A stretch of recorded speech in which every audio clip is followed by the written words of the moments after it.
What is going on, nerds and nerdettes? It's your boy Stevie B with this week's haul video. Not very many books to show. As I said, I kind of having to watch my spending a little bit, so I kind of had to slack off a little bit. So it's going to be kind of small. Also, I did buy one of the Daredevil blind bags, and it came in the middle of last week, and I didn't want to film two separate videos. And I couldn't, I'll be honest, I couldn't wait to open it, okay? Because there were some one-on-one sketch covers in there, and I was excited to see if I got one. Did I get one? But anyway, I prematurely opened the bag. I did film it, so what we'll end up doing is I'll go through my haul video, and then I will edit the blind bag at the end of the video, and then we'll, other than the obvious wardrobe change, you won't even notice. But anyway, wait, what's in the news? Not much in the news as much as, I mean, there's always some more movie news coming out about, a brand new day and other things like that. But nothing earth shattering. I guess they showed some little clips of what the Hulk was going to look like in Brand New Day. A lot of speculation about Gray Hulk. I don't think we're going to get a Gray Hulk. I think we're just going to get... I think they're using... What I understand, they're using Brand New Day as a way to fix the Hulk after screwing him up so bad with the Professor Hulk stuff. They're going to fix him, put him back to the Savage Hulk like everybody wanted, and get rid of that whole Professor Hulk.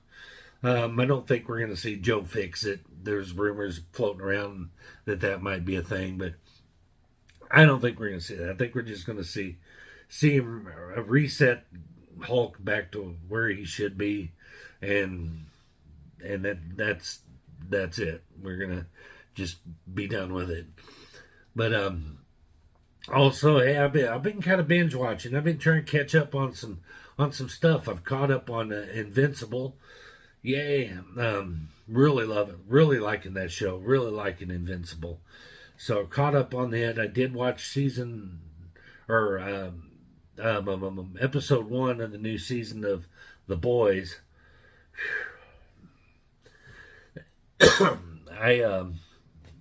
Wow. The parallels in this, the political parallels in it were just mind numbing. I can't believe that the television and movie industry has not learned yet that people don't want their politics crammed down their throat when they're trying to be entertained. And season 5, episode 1 of The Boys was just dripping with political agenda, and I'm not, and don't get me wrong, it ain't about which side that they're pushing, which narrative they're pushing. It's the fact that it's in there. I don't care if it's right or left or whatever. It's just dripping with it. And who the hell came up with a character love sausage? Dude, somebody sat down and put pen to paper and decided to create a character with a 8-foot long dork and then have him proceed to dick whip people with it. It's funny, but it's cringy at the same time. All in all, to be honest with you, season 1 or episode 1 was just laden with cringe and political agenda, and I hated it. It didn't I don't know. It didn't resonate with me at all. I'm not liking it. I will probably watch it. It is the series finale, which means they'll get rid of it, but they'll bring it back in some other form or another. But of course, you know, there's the twisted shockers and the twists. They got to kill people off, and so you know they're going to kill some people off in it. Also, while we're talking about agendas, I also have finished watching the first season of Batman the Caped Crusader. They literally did gender and race swaps on 7 characters. And generally, I wouldn't even mention it. I wouldn't even go there. I didn't. Most of the time, I don't care. I didn't care when they race swapped Kingpin in the Daredevil movie. I didn't care that they gender swapped Taskmaster. I really didn't. To me, it really didn't matter that much. The only time I've really been real outspoken was when they when they do it gratuitously, when it comes across as virtue signaling or coddling to the masses. Well, I can't say coddling to the masses because the masses wish they would just quit doing it, most of them. But the only one that really just cringed me was Oswalda Cobblepot. They made Penguin a female, and it just came across as goofy as hell. She just looks goofy. It honestly looks like Batman animated series Penguin in drag. It really does. It's just so cringy and dorky looking. That being said, the stories have been fantastic. Love the stories. I was still entertained. You know, I am able to look past the things that I don't like and try to see the things that I do like. And all in all, the series is pretty good. The stories are pretty good. Can't wait for season 2. I want to see what their take and their spin on the Joker is. I liked their spin on Harvey Dent and Two-Face. It was really good. But I'm curious to see what they do with the Joker. They teased the Joker at the end of the final episode of season 1. So season 2 is coming out pretty soon. That's how far long it took me to actually watch it. But I thought we were past all the. I thought they kind of got the message with keep your politics out of our entertainment and just make a good movie. I thought we kind of drifted past that, and Hollywood is finally seeing that, hey, you know what? That wasn't such a good idea. Maybe we should just shut up and keep our opinions to ourselves. Because let's face it, what gives them the moral high ground, really? There is not a more corrupt, sketchy bunch of derelicts in the planet than Hollywood actors and directors and stuff like that. They really got no room to take the moral high ground on anybody.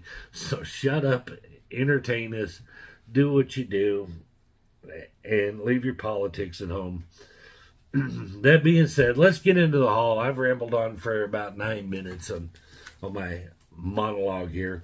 As I said, I did get a Daredevil blind bag. I will edit that in at the end. But I also did pick up one cover that I wanted to make sure I got for Daredevil #1. And this is also first appearance of a new character called Omen. But I had to get the foil. I believe that's Adam Hughes. But yep, I had to get the foil. Beautiful cover, love it. And I'm a Daredevil fan, so I'm going to pick it up anyway. And also picked up this week, I did not get the first print, so I got the second print. Second print's better. You know why it's better? Because it's foil. And I want to say is this absolute? I'll look, because if I say it, I'm going to be wrong. If I look first, I would have been wrong. Okay. Absolute Superman #15. The A cover, or the first printing of this is just absolutely blown up, and it is cool. And I didn't get a first printing of it. I keep trying to tell myself, stop buying shit stop buying modern shit when you don't have to, unless it's just like a major appearance or something. But this one is the second printing, and it's foil. But I do love the cover. It is really cool. So, yeah, all right. I picked one up. I caved. Next one. I grew up on this magazine. I loved this magazine. I never missed an issue of this magazine growing up. And so when they made this, I was all over it. So this is Mad Magazine, Mad About DC Comics, or Mad About shit.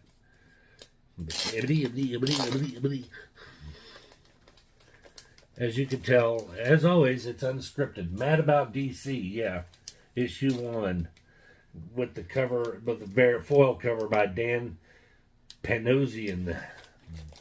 So, of course, I'm going to get the foil, but a foil cover Mad Magazine comic, Mad About DC. Love it. There's no way I was not going to get one of those. And last up, I told you it's a short one. I had just stumbled across this a few weeks ago. You'll see it in one of my haul videos, where I just loved the cover, and it was reasonably priced, so I had to pick one up. And it's a Nick Cardy cover, and I loved it. Had to have it. So I picked up the original, and then lo and behold, a couple weeks later, they did a foil facsimile, and that's Superman's Pal number 118. But just loved it. So to get it in a foil, I'm sold. I'm a mark for it. So but that is the haul, other than my blind bag, which, like I said, we will put at the end of this video. So let me know what you think about your thoughts on The Boys, and also on Batman Caped Crusader. Am I just being too... I'm not offended. I'm just kind of... It's more of an eye roll than it is offended. I mean, I'm not going to boycott DC and boycott Amazon Prime because of that stuff. I'm just... It's just... For me, it's just a heavy... Oh, God, really? Kind of a eye roll thing.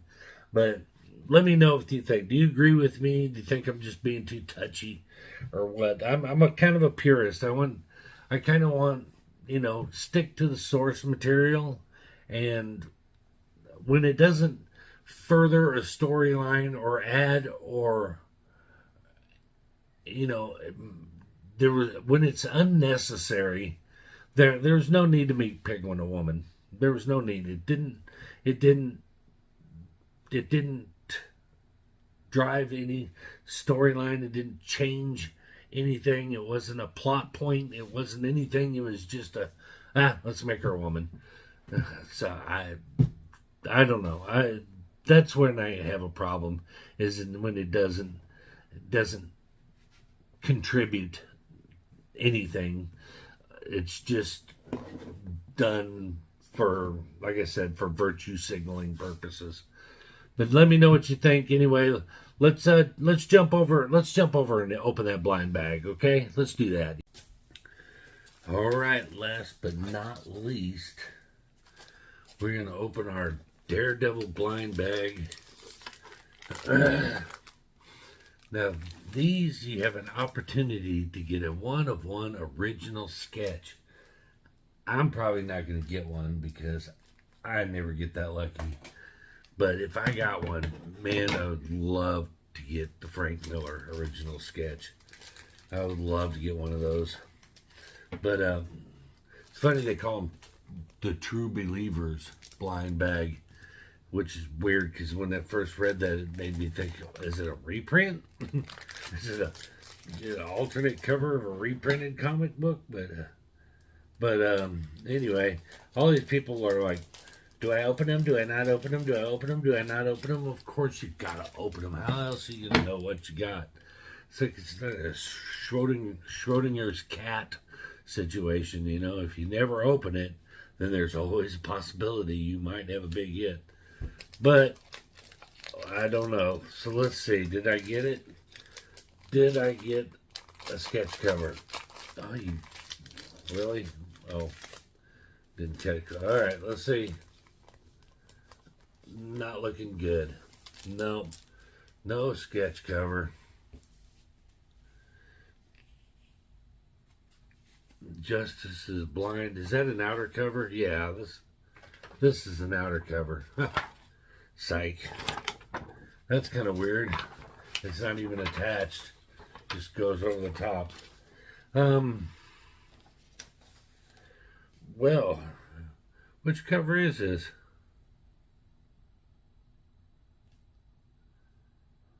At any rate, this is the one I got. Not even a foil. Just a plain old, I don't even know which one it is. I don't know if it'll say. It's just going to give a list of all the people that did the cover. It's not even going to do that.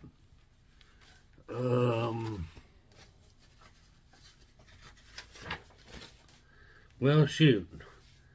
There is a signature, but I don't recognize it. I know who I thought it was at first, but I don't think it is.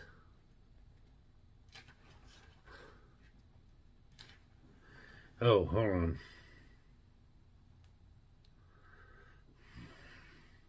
Lee Garbett. Lee Garbett. I don't even know who the... Not familiar with him. Is that who that really is? Or is it just a variant? Or is that who does the A covers? Because he's also the artist of it. See, I was going to say that looks... Oh, I can't tell who it is. It kind of looked like Frank Miller at first, but I don't think that's who it is.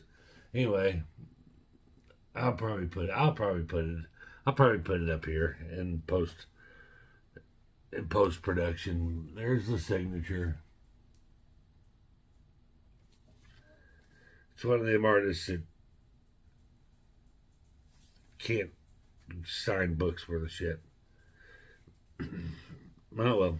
But anyway, no sketch cover for me. Wah, wah, wah. Alrighty, well, that is going to do it. Yes, I know what you're thinking. You're going, why is he wearing different clothes? That's because I edited this in after post-production, because I actually got this earlier and couldn't wait to open it. So I opened it on the camera and put it in post-production. And we'll add it to the haul video where I'm wearing different clothes. But that's going to do it for this one. Before you guys go do all those YouTube things we'd love for you to do, like, subscribe, comment, and share. We'll see you guys in the next one. Peace.